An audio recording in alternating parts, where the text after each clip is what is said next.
പറയുമായിരുന്നു എന്തൊക്കെ തൻ്റെ ഡ്യൂട്ടികൾ. സിനിമ സാർ, അത്ര എനിക്കുള്ളൂ. ചെറിയ ഷോർട്ട് ഫിലിംസ്, അത് ഞാൻ പറഞ്ഞ ഉടനെ സിനിമ. ആ ബ്രോ, പുതിയ ജോലി കിട്ടി ബ്രോ, ഭയങ്കര സന്തോഷമുണ്ട് ബ്രോ. നാളെ ജോയിൻ ചെയ്യുന്നു. ഹോസ്പിറ്റൽ വെരിഫിക്കേഷൻ നാളെ പോയിട്ട് വരണം വീണ്ടും. ബെറ്ററാണ്, നാളെ വീണ്ടും വരണം.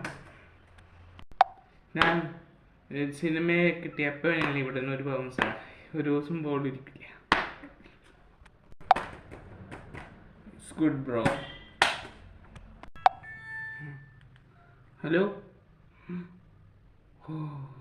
Okay sir. ജോലി കിട്ടി, സിനിമയിൽ അവസരം കിട്ടി ബ്രോ. 2 ദിവസമായാലും ജോലി കയറിയിട്ടാണ്. എങ്ങനെ അയാളുടെ അടുത്ത് പറയുകയും ആലോചിക്കണേ. സാർ, എനിക്ക് സിനിമയിൽ അവസരം കിട്ടി, ഞാൻ പോവുകയാണ്, അനുഗ്രഹിക്കണം. പോയിട്ട് വാ.